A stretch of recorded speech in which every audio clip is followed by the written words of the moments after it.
In this episode, we'll take a look at the LEWITT LCT 440 Pure large diaphragm condenser microphone.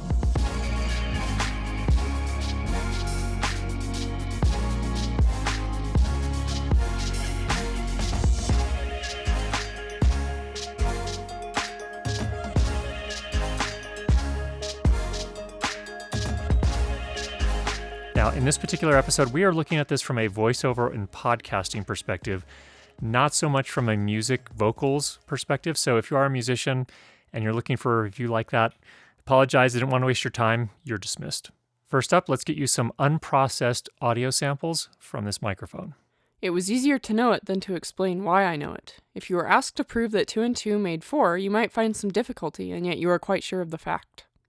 It was easier to know it than to explain why I know it. If you were asked to prove that 2 and 2 made 4, you might find some difficulty, and yet you are quite sure of the fact. The LCT 440 Pure is made by LEWITT, which is an Austrian company. It's manufactured in China, as I understand. It runs $269 US at the time of this review, and it's a really high-quality, kind of mid-tier, large diaphragm condenser microphone, which I think is really well suited for both podcasting and voiceover. Now, if you want to hear this in comparison to a variety of other microphones in the same price range, I do have another older video over here that we shot a couple months ago where we include this in comparison to a whole bunch of other microphones, really also well suited for voiceover and for podcasting. So what comes with the $269 kit? It's a microphone itself. There are no switches. Build quality is really top-notch, sturdy, clean, great fit and finish. It also includes this plastic and elastic shock mount that is custom made for this particular microphone. It comes with a magnetic metal dual-layer pop filter, which is kind of an interesting thing here. Very low profile. The nice thing about this is that if you are going to have it on camera, it's relatively lower profile than a lot of other microphones. Also comes with this foam cover. The foam cover serves basically the same purpose as the metal pop shield, but it also helps pull down some of the high frequencies just a little bit so you can kind of tune it to your particular voice. And then it also comes with this padded storage pouch. Let me go ahead and tap on the microphone stand just to give you a sense for how well the shock mount does at eliminating or the transfer of any sort of movement.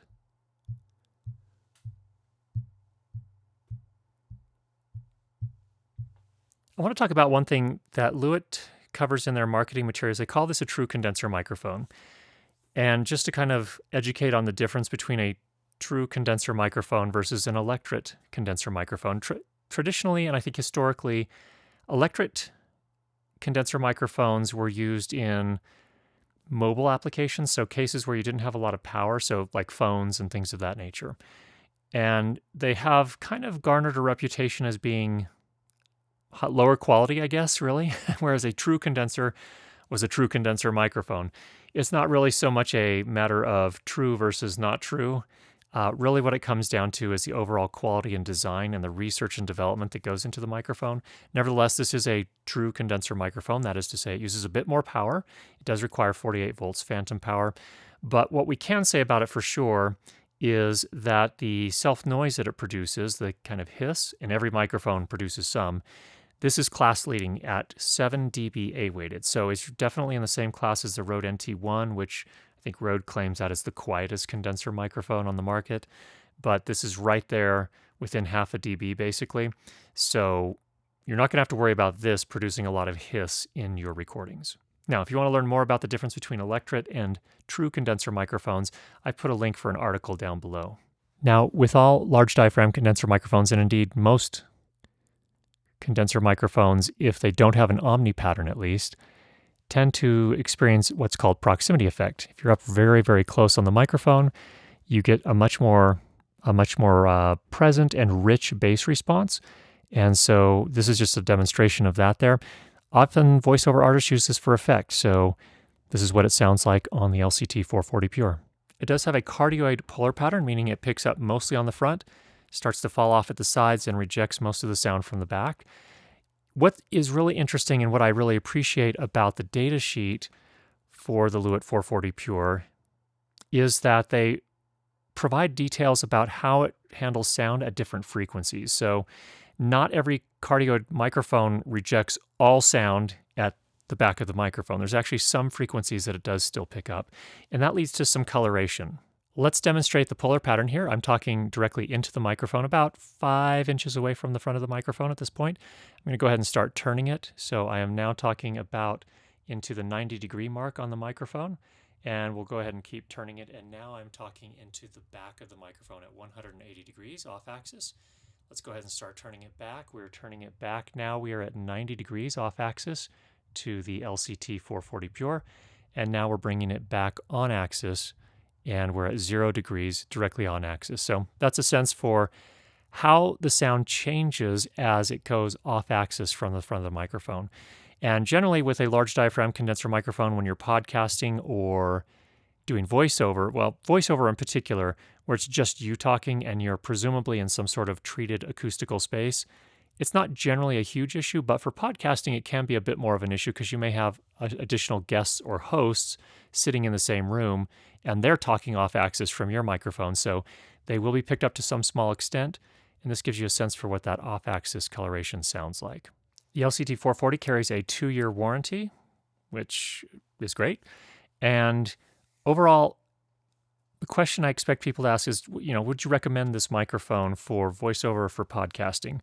My sense is that yes, it's a very interesting sound to me.